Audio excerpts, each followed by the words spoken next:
Yes. Perfect. This is Joshua Hart at 4 seconds out. Delighted to be joined by George Groves here at the Wasserman offices today. George, first of all, really appreciate your time. How's everything? Yeah, I'm good, mate. I'm real good. Yeah, here at Wasserman. So, it wasn't Wasserman Boxing when I first joined here. It was just Wasserman Media Group. They were my commercial agents. They should take care of all my commercial deals. And then I was probably their introduction to big-time boxing. Before me, it was Anthony Ogogo who introduced me to the guys. And so they've come a long way. They've, swallowed up Sauerland boxing, and now the Sauerland brothers, Kalle and Nissa, who, again, I worked with a lot in my career, leading the charge for a really exciting promotional stable. So, yeah, it's great to be here. My guy, who I train now, Lucas Rorig, he's just done a deal with these guys. Yeah, it's nice. They're good guys. Good place to be. Before we come on to Lucas, what are your best memories with Nissa or Kalle Sauerland? What are your best memories throughout your career with them? Yeah, I mean, my story was always winning a world title at the fourth attempt, and I knew the Sauerland bros, both of them, before I even signed with them. They had a co-promotion deal with David Hay, who I used to train with, the Haymaker gym. So I knew Kalle really well. I think Kalle was living in Germany at the time, in Hamburg, but his brother Nissa was London lad. Gym rat, always loved being in the gym, watching the sparring, and they made a couple of signings over the years, and we saw them. And it was actually just before my rematch with Frotch that I was. I suppose I was a bit informed, bit flavourous, but worth a few quid, and everyone was sort of really interested in working with me. But the relationship that I had with both those two guys already at that point, I knew, these guys have got my back. They know how this business works. They know how to get the job done, and I want to work with them. It took a little while because I signed with them and then lost to Frotch straight away, but they took good care of me. My next fight back was back on Sky, even though they didn't have a Sky deal. I fought for the European title, WBC final eliminator, and they got me a shot at the WBC title. That one didn't work out. But back to the drawing board, we made an assault on winning the WBA title. They manoeuvred me in the right spots, got me in the right places, and then when I finally did it and we could all big sigh of relief. I've got a great picture indoors of me and Nissa and Kalle, one in the ring, one in the changing room with a belt, with a broken jaw, and that's a sweet memory. Absolutely. Let's talk about your man, Lucas Rorig. I remember when I first saw you announce that you'd be moving into the training world, training and you manage as well. Is it training and managing? Yep. Looking at Lucas' box rec, he's 5-0 now and only made his debut back in December, so you've been able to keep him very active. How impressed you with the growth of his career so far? Yeah, so far, so good. I had no real desire to become a trainer, and managing had always sort of, it seems like a great thing, but actually it does take a lot of work. And but when I met Lucas and he just expressed a desire to turn professional, I was adamant I wanted to be part of this journey. And ultimately, it's hard to sort of farm out these responsibilities. So the only trainer who I knew in London who I thought could do a good job was Shane McGuigan. But Shane didn't want to train anyone he couldn't manage. So I was like, well, then I'll follow your footsteps then, shall I, brother? And I'm going to train and manage Lucas, because he's from my local amateur club. He's from Dale Youth. He was taught by my amateur boxing coach, Mick Delaney. This is something, therefore, that is still close to my heart. Mick's close to my heart. He's like family. I still see him every week. He's still in the gym, slipping and sliding. And if he's brought another lad through, Lucas, then I can't fail Mickey as much as I can't fail Lucas or anyone else. So I said, no, come, we'll get to it. I know how this boxing game works. Like, I know who you are as a fighter. I know what you need to work on. I know what you're missing. And also, I know how to separate yourself from the rest and make them from the chasing pack. So, yeah, he turned pro. We had his first fight in December. He's now 5-0. Barring one, I think he's boxed everyone with a winning record. He's been in an England v USA in a 50-50 fight, and he won every round. You know, he boxed last time out in Newcastle on the Wasserman card against a real tough guy, and you know, you come out of he's disappointed he hasn't knocked him out. It's like, mate, you won every round. Do you know what I mean? You won every round clear, but he's like, he knows he can do better, and I know he can do better. So we're going to keep that mindset which ultimately will be growth.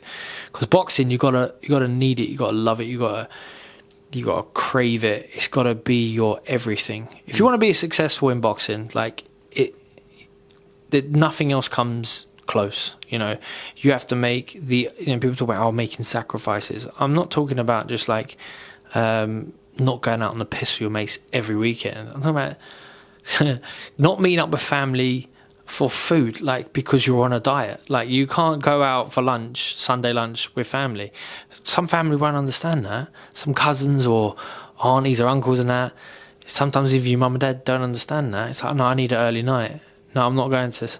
I can't confirm I'm coming to your wedding. Why? I might be boxing that day. Well, tell them you're not. I said, no, I can't. Boxing's everything. Like, you got to live and breathe it all day, every day. You got a sparring session coming up. You got to treat that like it's a fight night. So you have an early night the night before. You get up at the right time. You have the right breakfast. You do this, you do that. And as you go through your career, this stuff don't get easier. It only gets harder. So if you're not doing that properly in the early stages, in the first few fights, then you got no chance when it comes to the future. If your girlfriend's nagging you, you leave that shit at the door, right? You walk in the door, gone, right? You ain't got no girlfriend today. I'm just concentrating on business, on boxing. You know, you've had a blazing row with your boss. Hopefully you're not working anymore because you're a full-time pro. You've had whatever the problems are, you leave your problems at the door, you go and you focus on the session. Because if you can't do that, well then you ain't never going to make it. You ain't never going to make it the way that I want you to make it. Yeah. And I had great role models, David Hay being one of them, who had a lot of problems at times, a lot of drama, you know, but he would leave that drama at the door when he would go through the gym, you know, and get the job done. Carrying injuries, like David Hay always had an injury, and he's just injury prone. It's the way he is. It wasn't necessarily that he was cheating or not living the life. It's just the way it goes. But you know, I've seen him physio come in, patch him up, send him in for sparring with Takam, Deontay Wilder, all these guys. Like, you got to get the job done. Like, and ultimately, when you get round to fight night, you know, it was a nice little thing Dave Caldwell said about me recently, that it's like they'd see me in the changing room and like he's got ice in his veins. He's like, he's a killer. He's nothing. I'm looking at them going, what are you worried about? Because you only get to that point when you've left no stone unturned. Like, you've left nothing to chance. You've given absolutely everything, physically, mentally, emotionally, at points when they've been required, so that when you stand in the changing room, it's the best feeling in the world. That's my favourite bit. You know, the ring walk is incredible. Like, the first bell goes, that's good. The fight, decent. The end of the fight, you're sad. You're like, oh, I've done the work. I've had my prize. Like, usually people, they've won the belt. Oh, now it's time to party. I was sad. I'm like, oh, now we'll go back to work. Like, the pleasure was fight day, and fight day's over. So I think if you're a fighter and you've got that mindset, you can go a long way. And I'm trying to instill that in Lucas right now. Going forward with Lucas, obviously, like you mentioned, 5-0 now, very active, especially considering he made his debut back in December. How many more times would you like to get him in the ring this year? Let's see how we go. So the Wasserman guys know that I'm keen to have him busy and active, and they agree. Like, they know that that's what it is. And Lucas ain't turning over with a huge amateur pedigree, an Olympic medal or anything like that. So I'm like, mate, we'll fight on non-TV shows if it means you're getting another experience of competing, still under the lights, still in front of an audience, still in front of your friends, building that fan base. So if you fight locally, again, building that fan base. It's another experience of fight day, fight week, making a weight, you know, getting to bed on time, making sure that, you know, you're excited the night before you fight, or you're nervous, or whatever. But the more times you do it, the better you get at getting to bed and getting to sleep. Yeah. And I had the experience of doing this all around the world as an amateur boxer. Like, I'll tell you what, if I was given the option, would you rather knock 5 years off your life or and win this European cadet gold medal, or lose tomorrow? I'd say I'll win that gold medal, absolutely. But ultimately, in the big scheme of things, it don't matter, does it? It don't matter. But that's how important boxing was to me. Steve Bunt said to me, "No one loses as bad as you lose." And I just gave him a sideways like he just said, "I don't mean you're a sore loser. I just mean that you hate losing." And I'm like, yeah. And when it comes to boxing, when I've left everything in there, then yeah, I do not want to lose. I never, ever, ever want to lose. I don't envision losing. I don't plan for losing. I don't meet anyone who I think can beat me. And I want to see that out of Lucas, and I am seeing it out of Lucas. He sparred the best guys in the cruiserweight division already, and with no fear. Sure, he's more switched on when he's in there with Opataya than when he's in with Joe Bloggs down the road, who's one level above white collar fighter. But still, I say, right, we go to work now, we go to action, and that is what he's given me, and that's what I want from him, and that's what I'd want from any fighter I worked with. We don't ever want to talk about one day maybe challenging and winning a British title. It's like, no, I want you to be a unified champion. Like, we've got to start this journey this way, and we'll see how far you can go. If we get to a certain level and then you can't go any further, so be it. But if you never intended to get that far in the first place, you would never ever get there. That's not wisdom from me. Everyone knows that. So yeah, I think an ideal world, if he's 5-0 now, if he's 8, 9, 10-0 by the end of the year, he's in a real good place. And then a year's time from now, I think he'll be a championship fighter. Whether it's the right time to fight for a serious domestic title like a British title, Commonwealth title, but you got to be good enough to. I won a Commonwealth title after 9 fights, year and a half as a pro. Skip on a year, I'm headlining the O2 against James DeGale, Olympic champion for the British and Commonwealth titles. So pressure can come quick, and you have to be ready. And you come through that, you're on your way to greatness. Yeah, absolutely. Well, we look forward to see the growth of Lucas Rorig. Just one more on yourself, where I pick your brains on a few of those big fights coming up. Do you see yourself taking on any other fighters in the near future, or is it all just focused on Lucas right now? Yeah, near future, I don't know. You never say never in the boxing game. I'm really enjoying my coaching. But I do want to. I don't want it to sound sort of silly, but I'm learning as well as proving to myself that I know this stuff with Lucas. So I don't need to be taking on too much. I still like to do the media stuff. I still like to get to the fights and have other commitments, and a very young family at home who I definitely want to spend time with as well. But never say never. Ultimately, in a few years' time, you probably end up gravitating more and more towards training fighters. But I think I'm really enjoying it.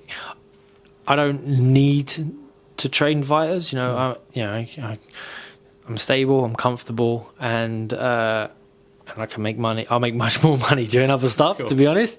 But that won't be the case when Lucas challenges for all the belts, on a pay-per-view one day in the hopefully not too distant future. But I do. I'm really enjoying training. I'd be shocked if I don't work with other fighters in the future. This isn't just a sort of like something to do to keep him busy, and I help him out for a bit and maybe get to the end. I think he's got 10 years left, Lucas. And if I'm not training anyone else in that time, then yeah. But I've looked at other trainers out there. Some will have 2 to 3 fighters. Some will have 8+, and the ones who have 8+, I think you ain't doing a good job. I've got to be honest. You ain't doing your best job, And you obviously these guys are running it there as a business, and they're like, right, here's the prospect. He's not making any money, or she's not making any money. Here's the one who might be breaking through, but they might fail. Here's my one who's right at the top. He's making money. Here's my one who's past the top. And he's just hanging on. He's actually easy to train because he's in big fights. He's got a bit of a name, but he's over the hill now. So they trying to keep that conveyor belt going. But I think for me, at the moment, unless the passion leaves me, which I very much hope it doesn't, otherwise, what is the point? I sound like Eddie Hearn, I don't know, no passion, no point. If I've got 2 to 3 fighters, then you can do your absolute best by them. By the time I've took the third guy on pads for 8 to 10 rounds, like, I know I'm going to be knackered. So what's the point? I can't have an assistant coach to pad my guys. I can't have things like that. But each their own. That's how they do it. Some do it. Some have to do it. Some want to do it that way. But I think I remember Adam Booth never had a lot of fighters. It was me and David Hay, and then Andy Lee came in when I left. So he only really had a couple. I'm sure sometimes trainers wish they had 1 or 2 more, or maybe just they all just want an Anthony Joshua. Some big guy, big heavyweight, makes loads of money, punches hard, good boxer, and makes your life easy. But who knows? Who knows? Absolutely. Just while I've got you, George, just want to get your thoughts on some of these big fights coming up. Chris Eubank Jr versus Conor Benn. We're expected to potentially see a rematch at the back end of September. First thing we've seen in the aftermath, I suppose, is Eubank being ordered to appear in front of the board over the sauna use. What are your thoughts on that, especially when they've waited so long to do it, weeks and weeks after the fight, almost 2 months on from the fight? Yeah, I think if the board had a problem with him using a sauna, they should have cancelled the fight. I remember when it broke, I think it would have been the day before the weigh-in. So you're talking about Thursday. There's no way they were going to pull that fight. I didn't want them to pull that fight. I had a hospitality gig and I was working at Sky. So I was like, I don't want to miss out on this. I'm looking forward to this fight. It's going to be a good fight. But if the board were going to do anything, they should have done it there and then. The fact that they didn't, what's it going to be? It can't be another fine, not a chunky fine. Look, the truth of the matter is, everyone knows it. Everyone uses saunas or sweatsuits or whatever to cut weight last minute to make the weight. If you're walking around on your weight, you're fighting at the wrong weight. Yeah, simple as. Right. Look at Oscar De La Hoya versus Mayweather. You watch the 24/7. De La Hoya gets down. He's talking about getting light early. He gets light early and he can't get off the stool halfway through the fight. Sometimes anyone can get light, but can you perform at that weight? It's not the case. And so as you get older, you get bigger, and sometimes camp to camp it changes, right? So nine times out of 10, you got to dry out last minute, use a sauna. If you let them weigh in the day before, then they've got plenty of time to rehydrate. If you throw a rehydration clause in the next day, makes it a bit more dangerous. So all these things that are put in place for fighter safety only makes it more dangerous, which that's the oxymoron of it all, if that's the right term. So if you want to know fighters' hydration levels, test their hydration. Don't weigh them, make them piss in a cup. Do something. Take their blood, test their hydration. But if you do that, most fighters are going to have to move up 2 divisions. You'll fuck boxing. Just let them get on with it, man. They brought in 24-hour weigh-ins, right? For safety, because they want guys drying out on the day and not having time to rehydrate. You've got time to rehydrate now, so just leave them. Just let them weigh in. No more of these check weighs, no more of this rehydration clause. That's what makes it dangerous. Let them make the weight however they want to make the weight, and educate coaches and therefore fighters about the dangers of dehydrating and ultimately what is achievable. Yeah, because loads of fighters don't know. Like, they look at these UFC fighters and they go, he's lost 20 pounds. It's like, did he? And what was he taking to do that? Because they don't have to. Their standard of testing is not the same as ours, right? So have a bit of education around it. But yeah, and also, Eubank, stop putting it on Snapchat. Don't put it on Instagram. No one's feeling sorry for you, brother. Like, you got to make weight. Like, anyone who's boxed does not feel sorry that you've had to do a bit of sweating out to make the weight. So what, man? So what? Like, everyone does it. So yeah, that's that. That being said, and listening to what you said there, if the rematch is to be made with no rehydration clause and let them make the weight how they need to, how do you see the rematch changing from the first fight? That should have been an 80-20 fight in Eubank's favour because he's so much bigger, more experienced than Conor Benn.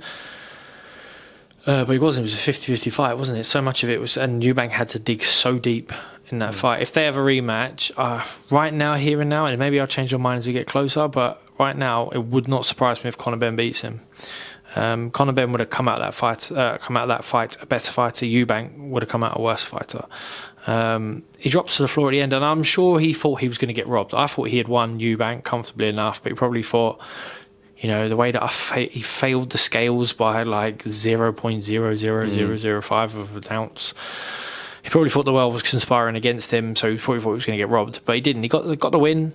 If I was him, I'd say, look, man, how do I capitalise on this massive win, this massive feeling, this massive achievement in a new direction in life? But he doesn't want to. He wants to box on. He's no doubt only for the money, And I do not say that's a silly thing. Sure, so we're prize fighters at the end of the day. But Eubank might beat him. Ben might beat him. That would be hard for him. That'd be real hard for him. Until they say, okay, we'll do the third one. And if he wins the third one, then they'll feed him to Canelo, and Canelo stops him in 3 rounds. So, yeah.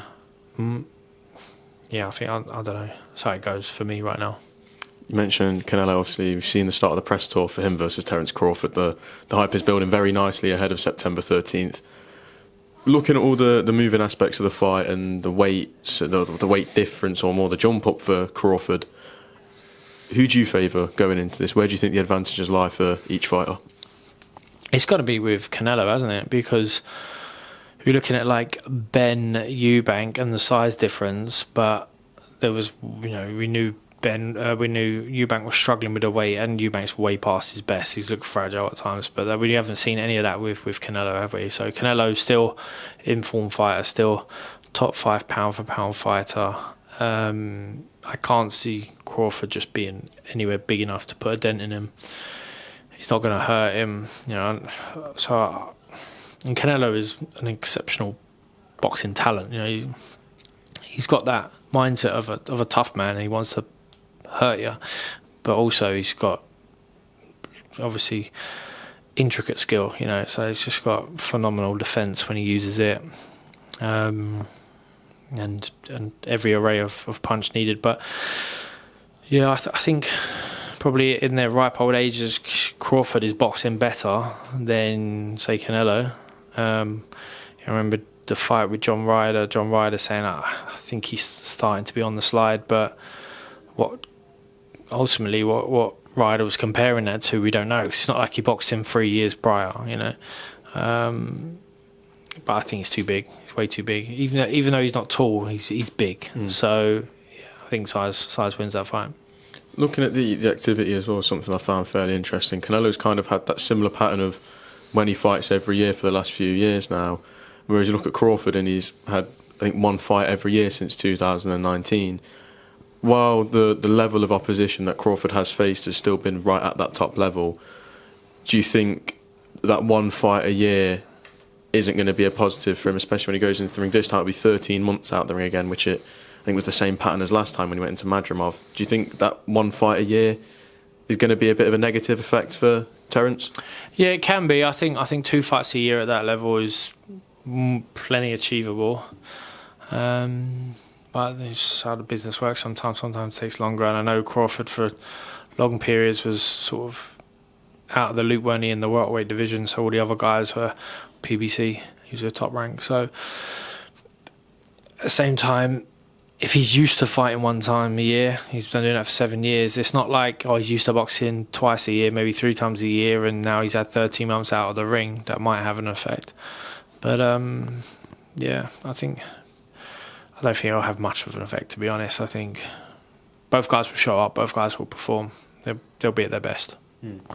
Just looking quickly, 2 last ones from me. Looking at the heavyweight division, we've seen rumours of Dave Allen with a few big fights now. Wilder's been linked with him, but most recently Joseph Parker. Is that a fight you'd be interested to see? Parker and Dave Allen. Dave Allen. Yeah, it's a tough one for Dave Allen. Tough one for Dave Allen.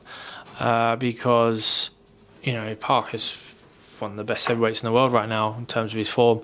And, yeah, Dave Allen, a great win against Johnny Fisher. But Johnny Fisher's does not the pedigree or the experience or, of Joseph Parker. So what shocked me actually finding out is that Dave Allen's never won a title until he beat Fisher. So, I think what would be a wonderful thing for this man who has always been a down-to-earth guy, Dave Allen, is try and win a British title. If he won a historic British title, that'd be great for him. And the champion now is Adelaide. It's not a British. I think it's vacant now because Adelaide's facing Hrgovic in Saudi. So yeah, get him in with someone for the British title. Yeah, so I think that's if I'm Dave Allen and I'm looking after him, whether that be Eddie Hearn or someone as his promoter or his manager, yeah, British title would be good for Dave Allen, whoever that may be. He's an he's because they're heavyweights, they're bigger names anyway, and he is of the domestic scene, like he's a big name, isn't he? So he could be in a really good big fight for a British title. It don't need to be Joseph Parker in Saudi or something like that. So I'd like to see that for him, a winnable fight. And just last one, Usyk versus Dubois 2 is not far away now, just under a month away. Can I get a prediction from you on how this rematch plays out? I won't give you a full-on prediction just in case I work the broadcast, and then I don't like to be accused of bias. But, Usyk's just split with Krakhaus, the manager. I'm not sure what that is. Like Lomachenko's just retired, so it feels like there's a winding down process, that's going on right now. But it's hard to wind down when you still got a fight at hand. So I'm not sure what Usyk's climbed the mountain time and time again, and he climbed his Everest, beating Fury, and then beat him again. So you're like, okay, it's done now. Sure, you've run out, you've completed boxing. You completed the cruiserweights, now he's completed the heavyweights. But he's come back for this Dubois fight against someone he's already beaten. You've never had to question his motivations before, and the motivation in terms of his then transpire into his performance. Usyk, but now with everyone around him sort of packing up, he must be thinking, where's the end in sight? Or maybe he's not. Maybe he's like, everyone around him is saying, you've done it now, Oleksandr, call it a day. And he's like, no, there's still so much more I can do. I think this is probably, he's certainly got a much better chance, Dubois, than he did the first time. Loads more experience, in fantastic form, and Usyk essentially more miles on the clock. You think them fights with Fury would have took something out of him rather than him come back bigger, better, stronger. In the press conference when they announced it, I thought Usyk looked fresh, looked fun. He was up for it. Come up with the pictures and all the pre-fight amble. But I think if Dubois starts like he did against Joshua, comes out hard, fast, lands some heavy shots, definitely targets the body. It's certainly a tougher fight than the first fight. Absolutely. George, I'm going to leave it there. About half an hour banked here today. Thank you very much for your time. Really good to talk. And we look forward to seeing the development of Lucas Roherig as the year goes on. Thank you. Lovely. Cheers. Thank you.